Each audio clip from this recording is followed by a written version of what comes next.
Yes, students, good morning. 8th class, third chapter, ruling the countryside. देश भर में शासन. Introduction. In the previous chapter, you read about how the British. पहले chapter में आपने पढ़ा कि ब्रिटिश शासन कैसा शासन, ब्रिटिश शासन के बारे में. After the Battle of Plassey and Buxar, took control of the Bengal region and gradually gained control over the entire Indian subcontinent.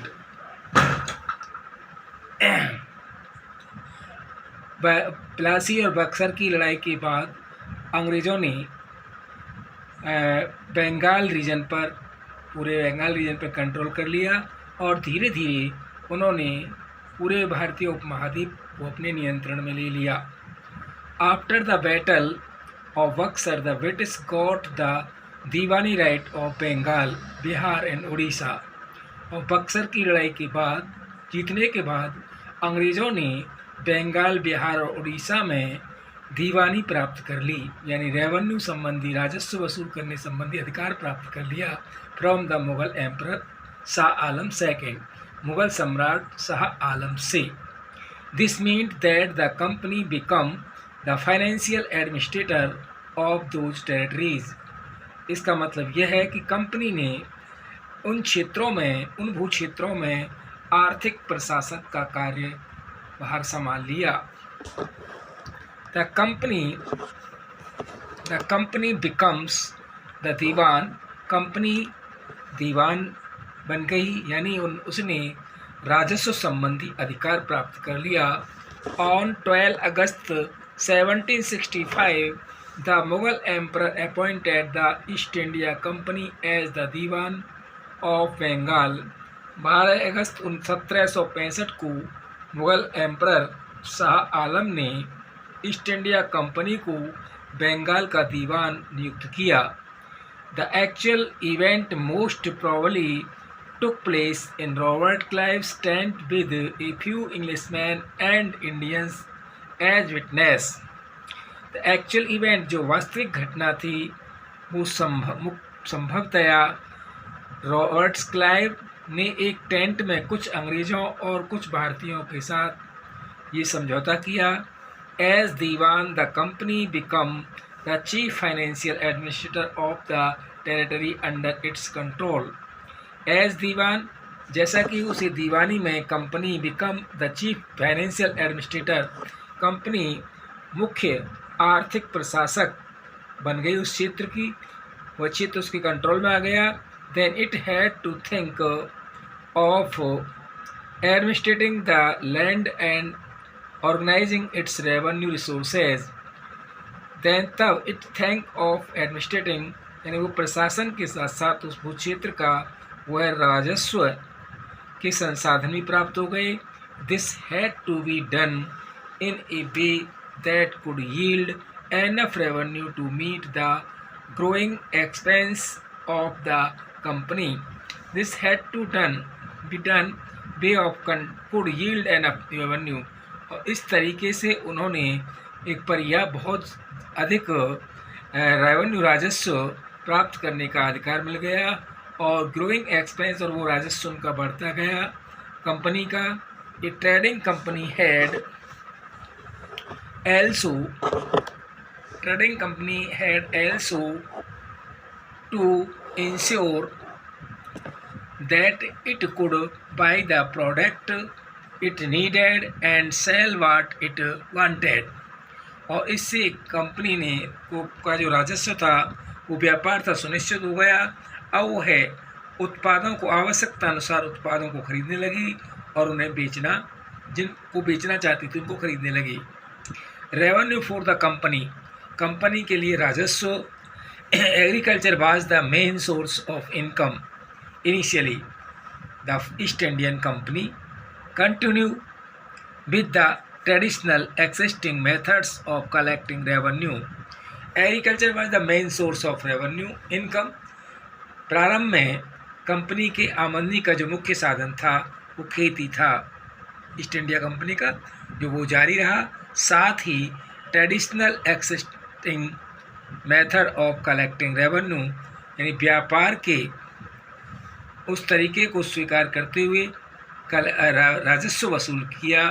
Gradually they began introducing some land revenue experiments in other order to extract the maximum possible revenue।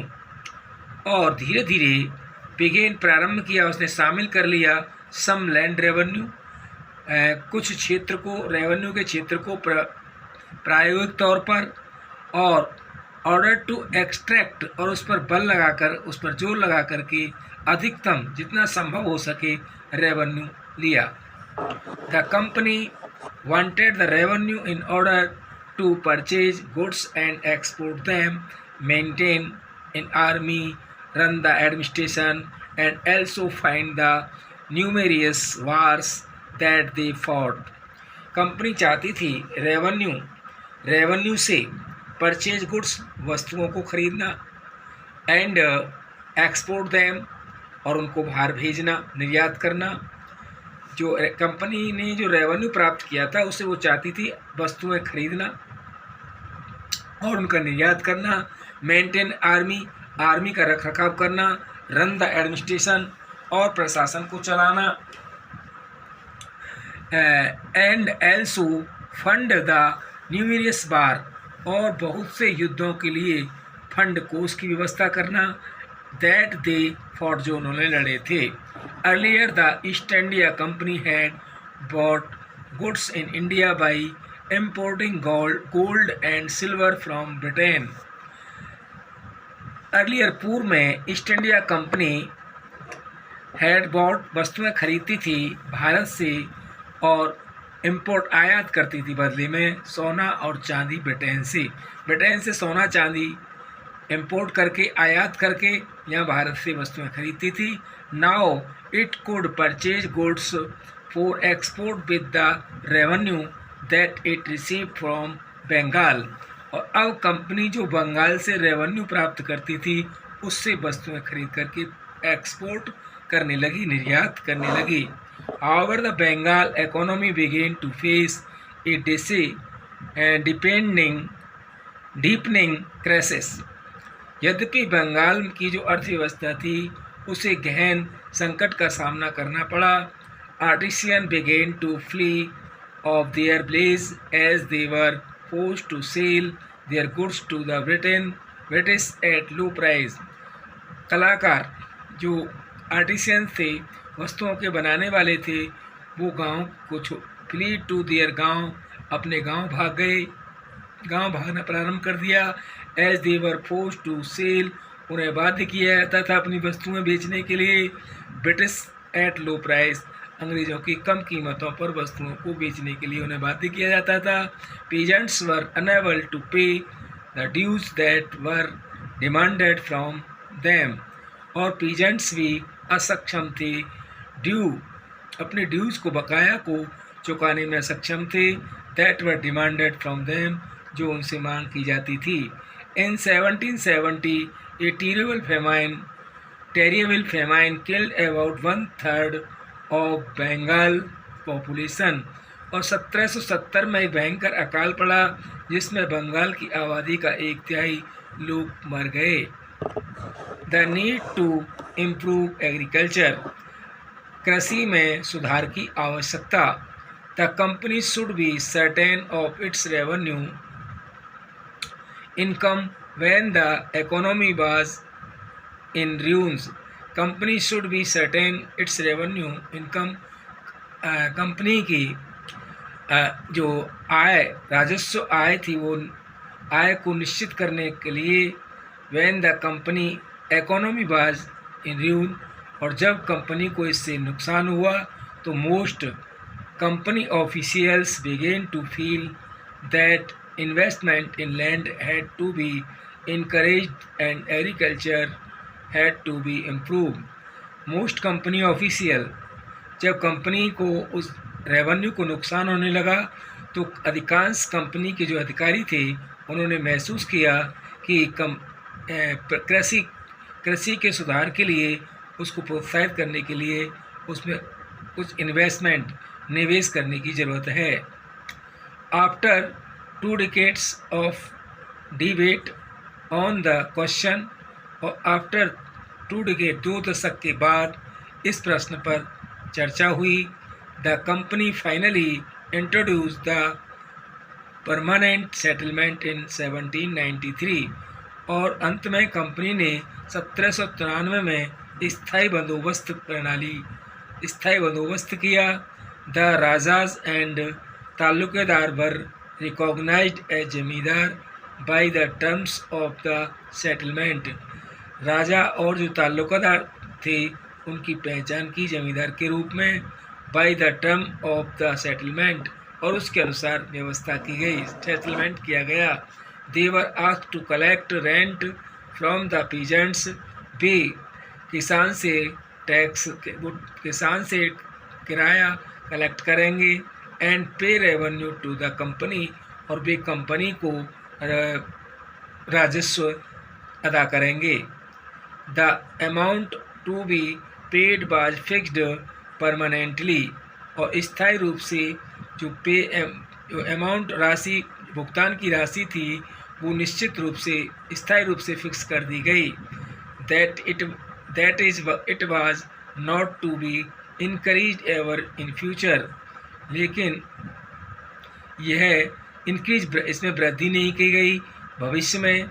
It was felt that this would ensure a regular flow of revenue, इसमें यह महसूस किया गया कि एक लगातार नियमित रूप से राजस्व आएगा कंपनी के लिए। Into the company's officers and at the same time encourage the zamindar to invest in improving the land, और जो कंपनी के अधिकारी थे कंपनी के अधिकारी सेम टाइम उसी समय उन्होंने प्रोत्साहित किया जमींदारों को कि वो भू सुधार में इन्वेस्ट करें, निवेश करें। Since the revenue demand of the state would not be increase, और तब से जो राजस्व की जो मांग थी राज्य ने उसको इंक्रीज नहीं किया। द जमींदार would benefit from increase production from the land, और जो बढ़ा हुआ उत्पादन था उससे जमींदारों को फायदा हुआ। फिनिश्ड नेक्स्ट कल।